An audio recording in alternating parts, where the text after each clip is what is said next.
We live in a rather dangerous world, so you got to be not only wise, you got to be careful. And attitude diseases are deadly. I mean, they'll destroy all the good things you start. So we'll go through those attitude diseases, how to spot them, how to look for them, what they are, and the cure. And I'm a pro on these because I've had them all, so I can give you excellent advice on these. Here's the list: attitude diseases. Number 1 is indifference. The shrug of the shoulder. The guy's not even concerned. He's just drifting. There's one problem with drift. You cannot drift to the top of the mountain. The guy says, well, I can't see getting all that worked up. Well, to be any kind of winner, you gotta get worked up. Here's the key to the good life: learn to put everything you've got into everything you do.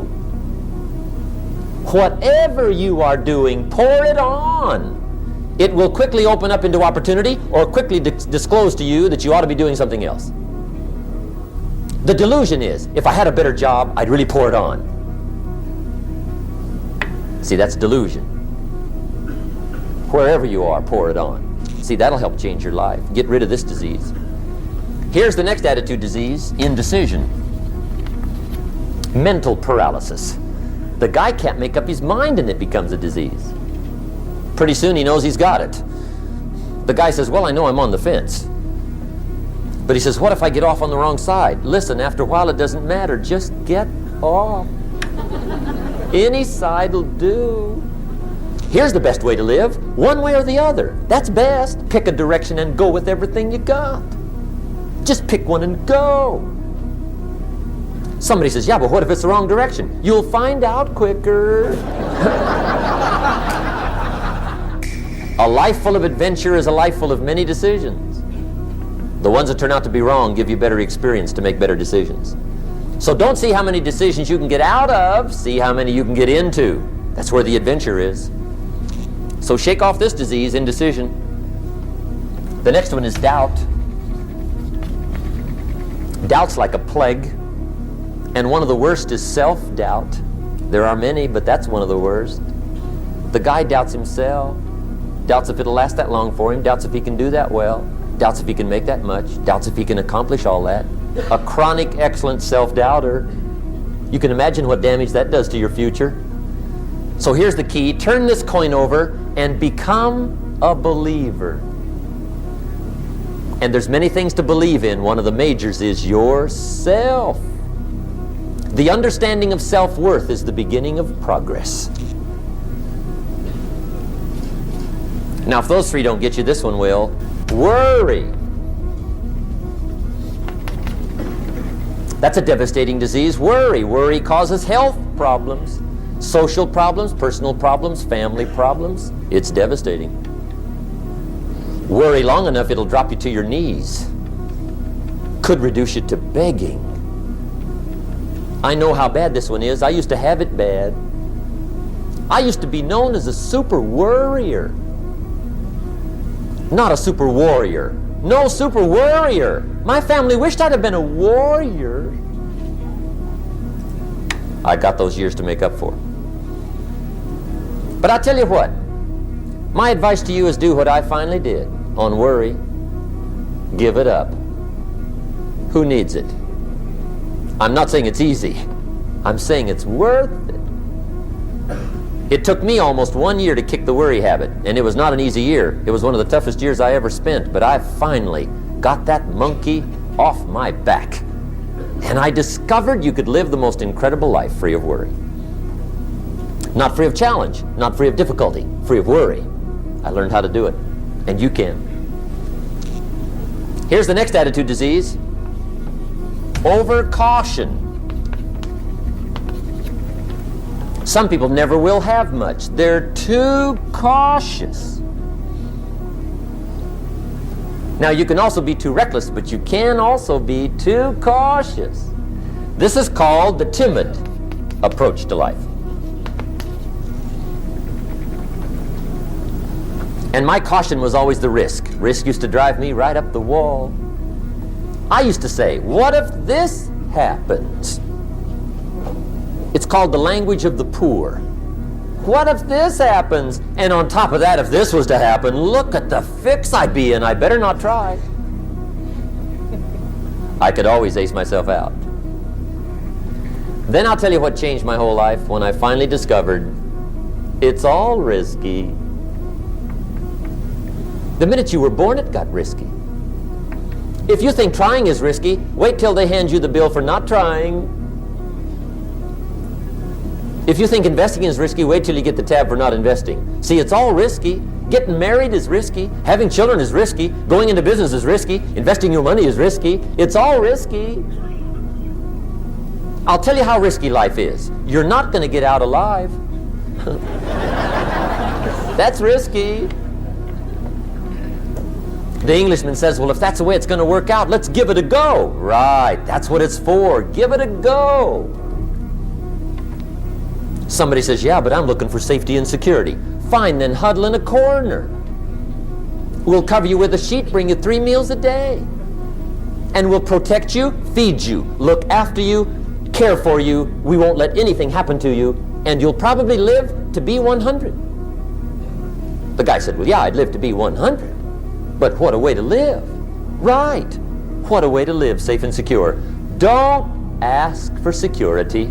Ask for adventure. Better to live 30 years full of adventure than 100 years safe in the corner. Here's the next attitude disease. We're almost through with this motley list. In fact, we're almost through. Hang on. The next one is pessimism. Pessimism, the deadly disease of always looking on the bad side, the problem side, the difficult side, checking all the reasons why it can't be done. The poor pessimist leads an ugly life. He doesn't try to figure out what's right. He tries to figure out what's wrong. He doesn't look for virtue. He looks for faults. And when he finds them, he's delighted. How ugly.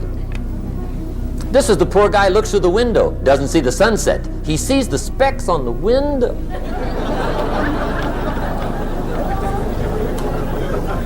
And this is the poor guy, right, who rushes up, takes such leave of his senses. This guy rushes up and he says, I've got 5 good reasons why it won't work. He's so dumb he doesn't know all he needs 1. He's got 5.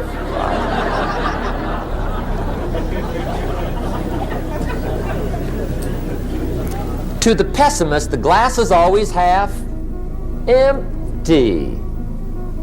To the optimist, the glass is half full. Why would the same measure affect people 2 different ways? Answer, it all depends on how you look at it. Our lives are mostly affected by the way we think things are, not the way they are. The way we think they are affects us most. There's a subject we don't have time to get into tonight called better thinking habits. One of the major things Shove taught me when I met him, he said, poor thinking habits keeps most people poor. Not poor working habits. Most people work hard, but they don't think hard. And Shove taught me that the mind is like a factory, a mental factory. And whatever you think about all day long pours ingredients into this mental factory. And that's what builds the economic, social, financial fabric of your life. As you think, so you become. How awesome. When he talked about poor thinking habits, he had me. I used to start the day reading the morning newspaper. I mean, you can believe that or not. I'd get a cup of coffee and read the paper. I'd load up on wars and riots and murders and stabbings and killings and bank robberies and muggings and car wrecks and tragedies. I'd even read the back pages. I seem to like that stuff for some weird reason. I'd load up on all that, and then I'd start the day. You can imagine the kind of days I used to have. You walk around on your financial knees. They call you economic peewee. The guy says, I want to be a great leader. Wonderful. The first thing we do is follow him to his house. When we get there, we walk in and check his library, number 1.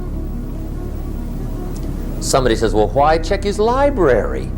The reason is because what a man reads pours massive ingredients into his mental factory, and the fabric of his life is built from those ingredients.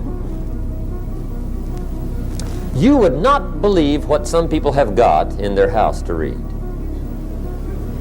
You would not believe. One of the best dressed up words I know for a lot of it is trash. Can you imagine dumping a barrel of trash into this mental factory every day and coming out with a rich, dynamic, positive life? It can't be done. You might as well try making a cake with cement.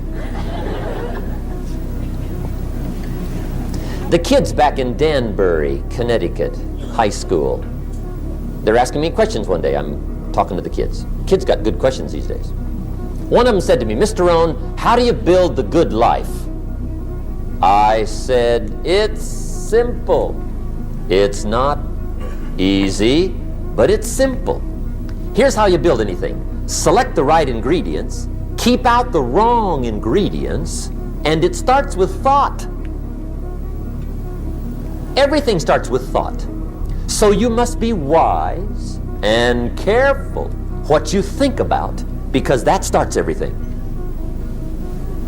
I asked the kids, what would happen if somebody dropped sugar in my coffee? They said, well, you'd be okay. I said, what if somebody dropped strychnine in my coffee? They said, well, you'd be dead. I said, correct. Lesson 1. Life is both sugar and strychnine. You gotta be careful. I said, what if my worst enemy drops in the sugar?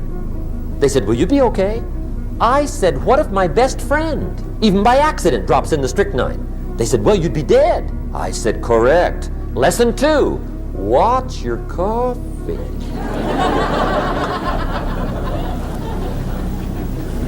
You got to be careful. See, it doesn't matter who hands you the bad stuff. It doesn't matter where you get the bad stuff. It'll still do its damage on your bank account, wherever you get it. Mr. Schoaf gave me one of the greatest phrases when I first met him, when he said, Jim, every day stand guard at the door of your mind. How important. Stand guard at the door of your mind. And you decide what goes into your mental factory. Don't let anybody just dump anything they want to in your mental factory, because you've got to live with the results. Okay, here's the last disease, and we're through with this list. The last subject is very brief. The last disease, but this one is deadly. Engage in this one, indulge in it even slightly, and you might as well forget the future, because it's going to forget you. Complaining, crying, whining, griping. A Bible word called murmuring. See, that'll ace your future. Spend 5 minutes complaining, and you have wasted 5. And you may have begun what's known as economic cancer of the bone. Surely they will soon haul you off into a financial desert and there let you choke on the dust of your own regret. I hope I said that well, so you won't forget. It's a deadly disease. Just be on the lookout of the things that can destroy all the good you start. The war is on. And this evening, tomorrow, mentally, personally, socially, economically, you got to make sure you're winning the war. And this is part of it.